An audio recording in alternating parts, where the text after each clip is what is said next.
Bienvenidos a APU TV. Estoy acompañada por Claudia Vázquez Aro. Bienvenida, Claudia. Gracias. Ella es referente de Biotrans Argentina y además es presidenta de la Convocatoria Federal Trans y Travesti, que nuclea 19 provincias del país. ¿Y docente también?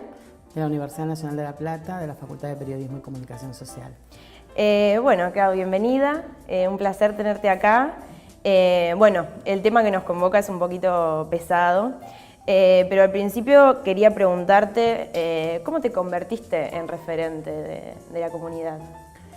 Bueno, mi devenir como militante tiene que ver con, en principio, haber entendido que nuestro colectivo era un colectivo que históricamente era invisibilizado.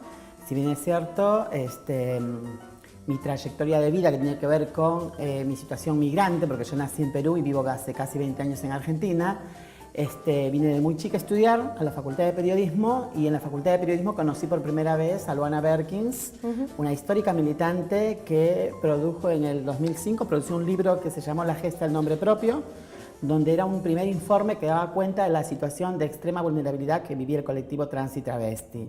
A medida que fui leyendo esos textos, en La Plata principalmente, que es mi ciudad de adopción, ahí me fui dando cuenta de que no solamente no existían organizaciones trans y travestis, ni tampoco la diversidad, ¿no? De gays, lesbianas, bisexuales e intersex. Y entonces los primeros espacios donde empezamos a discutir las cuestiones del género, las sexualidades, sobre todo las luchas por la igualdad, fue en la Facultad de Periodismo, en los pasillos. Luego se traducieron eso en preocupaciones de las cursadas, ¿no? Que se hicieron incluso seminarios específicos sobre Claro. género, sexualidades. Se empezó a incluir en la currícula, digamos. Por supuesto. Y después, bueno, la facultad también en el 2008 hay un antecedente histórico, que es que por primera vez la facultad reconoce la identidad de género autopercibida de sus estudiantes. Imagínate, 2008, la ley... Antes de la ley. Antes de la ley de identidad de género es el 2012. Y yo creo que eso fue un hecho histórico en la academia, porque es la primera vez que en una universidad pública, en Argentina, de Latinoamérica, de la región, existía este tipo de... Reconocimiento. Claro, fue un reconocimiento, pero sobre todo que fue un reconocimiento del consejo académico, ¿no? Claro. Digo, la importancia que tenía que ver el órgano que prácticamente conduce los destinos de la facultad, bueno, aprobaba esto y yo creo que eso, si no es cierto, los medios nacionales se hicieron eco, tanto de la televisión como de la prensa gráfica. Vemos cómo estábamos instalando el tema, ¿no?, de la necesidad de una ley de alcance mayor que después, bueno, deviene en la ley de identidad de género, que la ley de identidad de género también está el resultado de las luchas del movimiento trans y travesti de Argentina. Bueno, hace 2 o 3 días, ¿no?, nos desayunamos la noticia de que el Ministerio de Seguridad sacó un protocolo para la detención de personas que pertenecen al colectivo. ¿En qué consiste el protocolo y qué implica, digamos, para la comunidad? Sí, mira, a mí me parece interesante como plantear esto de, ni bien asumió el nuevo gobierno, ¿no?, al poder, e implementó no solo políticas de mano dura en función de los sectores más vulnerables de la sociedad civil, donde particularmente esto de manera hostil y arrolladora impacta en las vidas del colectivo TLGBI, pero principalmente del colectivo trans y travesti, que es el más excluido. Nosotras tenemos, incluso desde que asumió el nuevo gobierno, hemos visto cómo se incrementó las prácticas de detenciones arbitrarias, Sí. Armados de causa, por la 23737, que es la ley de drogas, vejaciones en la vía pública y también torturas y muertes de compañeras. Y esto es algo que los medios no lo toman, nos preocupa muchísimo, incluso cómo miran para otro lado y nosotras hay una gran deuda que tenemos también como movimiento, creo, y como sociedad, que no hemos podido interpelar incluso a la sociedad, que cuando muere una trans, una travesti también es una muerte que debe ser llorada, que debe estar tenida en cuenta porque es un ser humano. Y creo que en función de esto, nosotras durante los casi 2 años que asumió el nuevo gobierno, no nos olvidemos que tenemos no solo a Macri en Nación, en la provincia de Eugenia Vidal, sino también en La Plata, sí, donde nosotras militamos y decimos que es el laboratorio para este tipo de prácticas. Está el intendente Julio Garro, que en época de campaña, cuando una periodista le preguntó respecto a si es que nosotras porque habíamos presentado también un proyecto de cupo laboral, si es que él nos daría trabajo, dijo que no, que dar trabajo a personas trans y travestis sería como avalar la delincuencia, imagínate esa asociación de nuestra identidad y la criminalidad, y que sí lo que él nos daría como ayuda sería psicólogos, ayuda psicológica. Vos fíjate, volviendo al planteo que ya habíamos trascendido nosotras en la ley de identidad de género, esta de la patologización de nuestras identidades, claro, ¿no? Y entonces digo, cuento todo esto previo porque nosotras, desde que asumió el nuevo gobierno, se aumentó las detenciones arbitrarias. Antes del nuevo gobierno habían 32 compañeras trans y travestis solo para graficar en un penal que es la unidad 32 de Varela, sí. Y con la asunción del nuevo gobierno tenemos 68. Y la diferencia es que ninguna, durante el tiempo del anterior gobierno, ninguna de nuestras compañeras había muerto en situación de encierro. En lo que va solo el 2017 han muerto 3 compañeras en situación de encierro, compañeras que tienen enfermedades terminales y que incluso la ley de la provincia de Buenos Aires prevé que si no es una enfermedad tienes que ser atendido, en todo caso gozar del beneficio de la tobillera. Sin embargo, yo cuento todas estas prácticas porque el protocolo viene a legitimar, por supuesto, como todo este sistema, ¿no? Tal cual. Ahora, nosotros denunciamos violencia institucional y el protocolo viene a ser prácticamente la institucionalización de la violencia, ¿no? ¿Cómo se actúa en esos casos? Porque me ha pasado, yo también soy platense, y me ha pasado, digamos, es muy visible la agresión contra la comunidad, es muy normal pasar, sobre todo por 1 y 66, esa zona, y ver patrulleros parados, y ver hostigamientos, y de mucha gente que pregunta, incluso en redes sociales, ¿qué hago? ¿A dónde llamo? ¿Cómo se actúa en esa situación? Mira, nosotras lo que hicimos desde que asumió este nuevo gobierno, vimos el incremento de la persecución, torturas y muertes de compañeras trans en situación de prostitución, armados de causa y vejaciones. Hemos elevado 10 informes a organismos internacionales porque lamentablemente los organismos del Estado, como la Secretaría de Derechos Humanos, por ejemplo la provincia, que está a cargo de Santiago Cantón, bueno, sus funciones son muy limitadas. De hecho, cuando pensamos en este protocolo, nosotros estamos diciendo que el protocolo lo que hace es legitimar la violencia de la policía. Lo que tiene que hacer, en todo caso, la Secretaría de Derechos Humanos, como la Defensoría del Pueblo de la provincia de Buenos Aires y organismos que trabajan por la defensa de los derechos humanos, sería en todo caso ver de qué modo no se violenta o se cumple la ley de identidad de género. Porque la ley de identidad de género, en su artículo de trato digno, es muy claro en función a respetar la identidad de género autopercibida. Y vos fíjate cómo hay un cambio de paradigma, porque cuando Nilda Garré estuvo de ministra de Seguridad de la Nación, ella había sacado una resolución para que las fuerzas policiales se formaran con una perspectiva de género, diversidad sexual y sobre todo haciendo énfasis en la ley 26743, que es la ley de identidad de género, en función a el reconocimiento y el respeto de la identidad de género autopercibida. Sin embargo, lo que hace este nuevo gobierno es, elaborar este protocolo, que es una mascarada de protocolo, porque no solo para el ciudadano común y que no entiende estas problemáticas y no conoce nuestra vida cotidiana de situaciones de extrema vulnerabilidad, pareciera ser que el gobierno es tan bueno que ahora hace un protocolo específicamente para, cuidarnos y que nos respeten el nombre.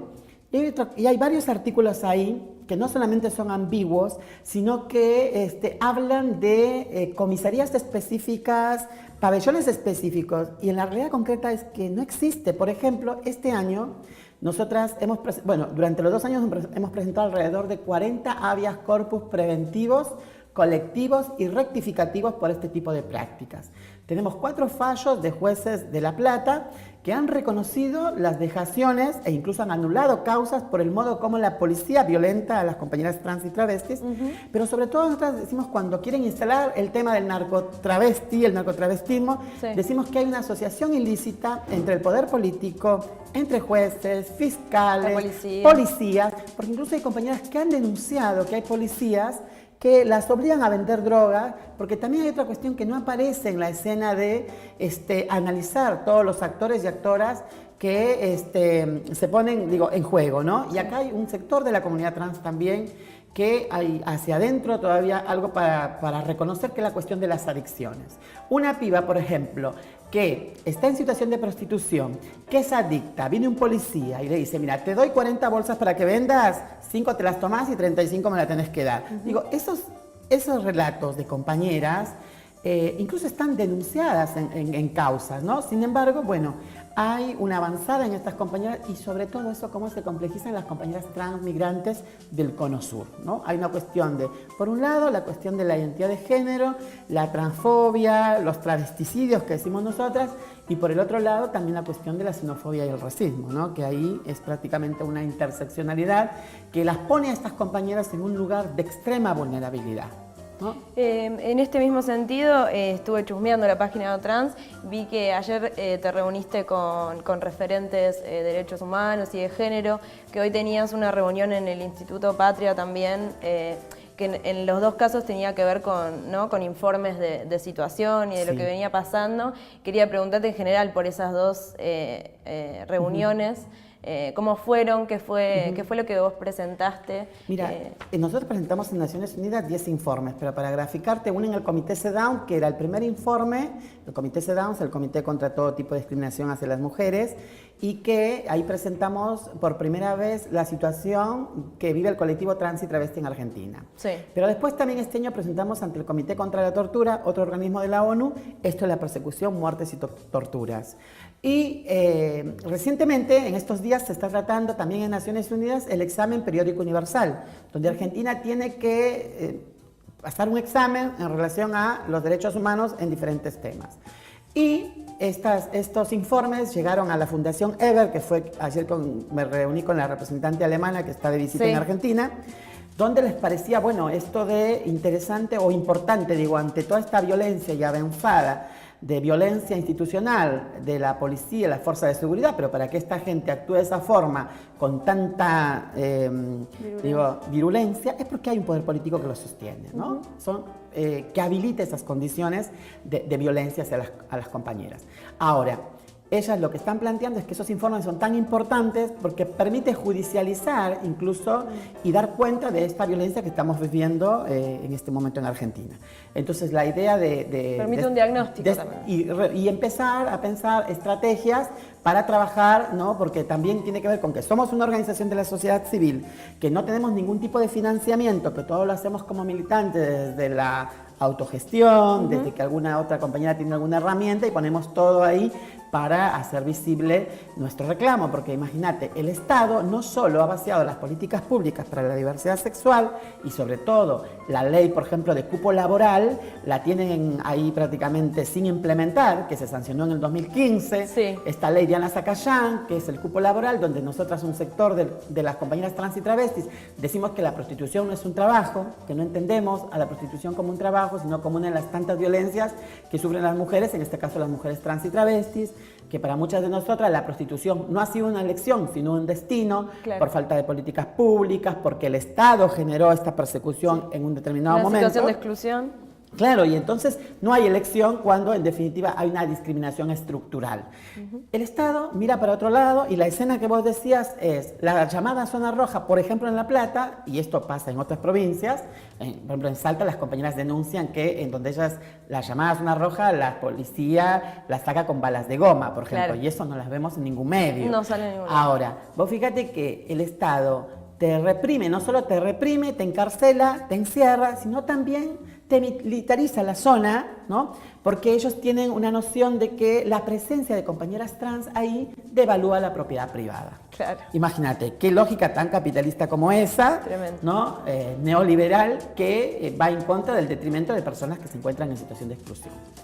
Ese es el escenario, estamos muy preocupadas por este protocolo, porque este protocolo va en la misma dirección que el protocolo ante piquetes y ante todo tipo de manifestaciones, y no es casualidad que esto llegue también justo cuando el sábado 11 de noviembre tenemos la 4ª marcha en la provincia de Buenos Aires de la diversidad LGBTI, y el 18 acá la marcha en Capital. En Capital. Clau, nos voló el tiempo, pero no quería dejar de preguntarte, ¿cómo definirías a Macri en una oración? En una oración. No, ¿qué puedo decir? Me faltaría palabras, digo, para denominarlo. Pero bueno, es un gobierno que responde yo siempre me acuerdo cuando estuvieron ellos la votación que tuvieron en contra de la ley de matrimonio igualitario y la ley de identidad de género. Siempre votaron en contra. Entonces, hoy que son gobierno, son prácticamente eso que piensan que, bueno, es un gobierno que Macri gobierna para ricos, la sabemos muy bien, y en los sectores populares estamos todos aquellos que no solamente somos pobres, sino que somos excluidos o excluidas históricamente. Entonces yo creo que es un gobierno que en este momento está causando mucho daño a los sectores más desprotegidos, sobre todo, bueno, al colectivo trans y travesti que lo vivimos en carne propia todos los días. Claudia, muchísimas gracias y estamos a disposición, por supuesto. No, por favor, muchas gracias a ustedes. Bueno, a ustedes muchas gracias por acompañarnos y nos encontramos en la próxima edición de APU TV.